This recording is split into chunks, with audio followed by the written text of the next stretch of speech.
Toddler এজের বাচ্চাদের একটু টাইম দেওয়া, নতুন সবকিছুর সাথে আলাপ করানো, এটা যে কতটা জরুরি। তাই তোফাকে নিয়ে আজ আবারও চলে গিয়েছিলাম বিজ্ঞান নগরীতে। ভেবেছিলাম রুটিন ঘোরা হবে, কিন্তু ডার্ক রাইডে ঢুকে ও যা করলো সেটা আমরা কল্পনা করতে পারিনি। অ্যাকোয়ারিয়ামের মাছ দেখে ওর চোখের ঝিলিক, আজ জীবনের প্রথম রোপওয়েতে উঠে ও চুপ করে যাওয়া, সবটাই এই ভিডিওতে ধরা আছে। ভাবলাম ব্যাস আজকের মতো শেষ, কিন্তু না, বেরোতেই এক ঢিলে দুই পাখি। প্ল্যানে না থাকা একটা জিনিস হঠাৎ সামনে। কি সেই সারপ্রাইজ, আর ডার্ক রাইডে কি হয়েছিল জানতে হলে ভিডিওটি স্কিপ না করে পুরোটা দেখুন।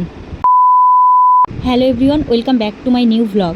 এখন বাজে দুপুর 3টে। আমরা খাওয়া দাওয়া কমপ্লিট করে রেডি হয়ে বেরিয়ে পড়েছি সায়েন্স সিটি যাওয়ার উদ্দেশ্যে।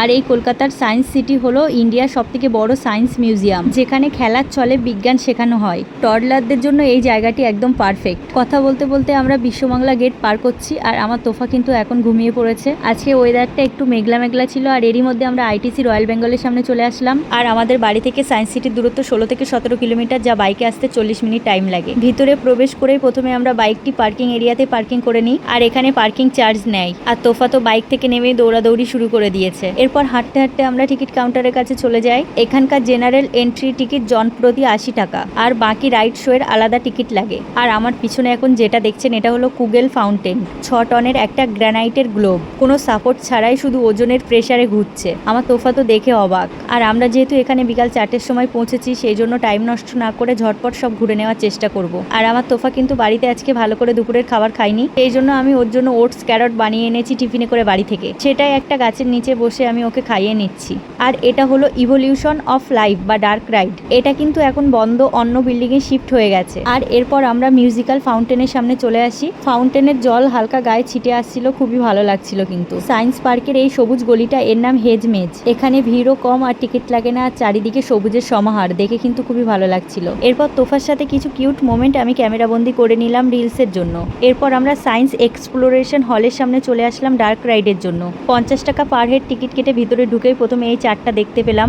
খুলির চার থেকে শুরু করে আদিম মানুষের পাথরের হাতিয়ার এখানে সব সাজানো আছে। এরপর একটু ভিতরে ঢুকেই দেখলাম ডার্ক রাইডের জন্য এখানে অনেক মানুষ লাইনে দাঁড়িয়ে আছে। এই যেটা দেখছেন এটা হলো ডাইমেট্রোডন। এর পিঠে পাখার মতো ডাইনোসর ভাববেন না কিন্তু। আর আমার তোফা কৌতূহল চোখে সেগুলোকে ভালোভাবে দেখছে। এরপর হঠাৎ করে সামনে চলে এলো এই বিশাল ডাইনোসর। লাল নীল আলোয় দেখে আরো বেশি ভয়ঙ্কর লাগছে। এটা স্পিনোসরাসের মতো দেখতে, লম্বা মুখ আর ধারালো দাঁত। ডার্ক রাইডের ভিতরে এই প্রাণীটি দেখে তোফা একদম ভয় পেয়ে গিয়েছিল। ভাবতেই পারিনি এতটা ঘাবড়ে যাবে। ওর পাপার গলা শক্ত করে জড়িয়ে ধরেছে, আর কিছুতেই তাকাচ্ছে না। এটা কিন্তু অ্যাকচুয়ালি ভয় না, এটা হলো ওর প্রথমবারের এক্সপ্লোরেশন। একটু পরে আবার ও কিউরিয়াস হয়ে সব দেখছিল। এরপর একটু পরে বাইরে বেরিয়ে দেখি সন্ধ্যা হওয়ার এখনো অনেকটা টাইম আছে। এরপর একটু টাইম নষ্ট না করে সোজা চলে গেলাম ডাইনামোশন হলে। সেখানে গিয়ে লিফটে করে একদম টপে উঠে গেলাম। এখান থেকে ঘুরে ঘুরে র্যাম্প দিয়ে নামার মজাই আলাদা, আর প্রতিটি জিনিস ভালোভাবে এক্সপ্লোর করব। এটার নাম পিন হুইল ইলিউশন। মাঝের ঘুরন্ত ডিজাইনটার দিকে 20 সেকেন্ড তাকানোর পর দেয়ালের দিকে তাকালে সব মনে হবে জিনিস ঘুরছে। আর ডাইনামোশন হলের বারান্দা দিয়ে এই ভিউটা বাইরের পাওয়া যায়। ওই যে দূরে মা ফ্লাইওভার, আর একদিকে লাল কৃষ্ণচূড়া গাছগুলো জায়গাটিকে আরো সুন্দর করে তুলেছে। আর এই মাছগুলোর নাম অস্কার ফিশ। কালো গায়ে হলুদ ছোপ, দেখতে কিন্তু খুব সুন্দর। আর এই জলের দুনিয়া বাচ্চাদের কাছে সবসময় ম্যাজিক। তোফা ওর পাপার কোলে বসে মাছগুলো একদম মুগ্ধ হয়ে দেখছে। আর এই মাছটার নাম জায়ান্ট গোরামি।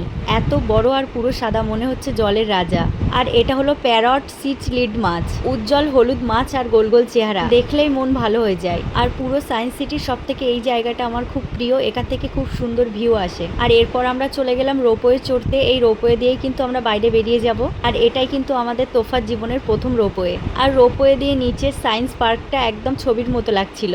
ওই যে মেজ গার্ডেনটা দেখছেন, বাচ্চারা ওখানে ঘুরে ঘুরে রাস্তা খোঁজে। উপর থেকে পুরো সায়েন্স সিটিটা অন্যরকম সুন্দর। আর ওই যে দূরে সাদা টেন্টটা দেখতে পাচ্ছেন, ওটাই হলো সায়েন্স সিটির এক্সিবিশন হল বা ট্রেড ফেয়ার। আর আমরা কিন্তু ওখানে গিয়ে শুনেছি যে মেলাটা এখন চলছে, এটাই আমাকে সারপ্রাইজ করেছিল। তারপর আমরা বাইক নিয়ে মেলার পার্কিং এরিয়াতে চলে যাই। ওখানে কিন্তু পার্কিং চার্জ নেয় না, একদম ফ্রি।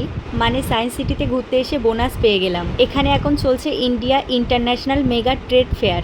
আমি আগেও 2বার এসেছি এখানে, আর আমার তোফা কিন্তু সেকেন্ড টাইম এই মেলাতে এসেছে। আর গত বছর এই আফগানিস্তানের স্টলগুলো খুব ভাইরাল হয়েছিল। এরপর ঘুরতে ঘুরতে চোখে পড়লো এই স্টলটা। এটা হলো blind and cancer care foundation. এখানে ভিজুয়ালি ইম্পেয়ার্ড বাচ্চা আর ক্যান্সার পেশেন্টদের জন্য সাহায্য তুলছে। ওনারা কিন্তু খুবই ভালো কাজ করছেন। আপনারা এখানে আসলে অবশ্যই আপনাদের সাধ্যমতো এনাদের পাশে দাঁড়াবেন। এই ইন্টারন্যাশনাল শপিং কার্নিভালের সবচেয়ে সুন্দর স্টল মনে হয় এটাই। এই রঙিন মোজাইক করা টার্কিশ ল্যাম্পগুলো জ্বলছে আর আমার তোফা অবাক হয়ে দেখছে। আমারও চোখ আটকে গিয়েছিল।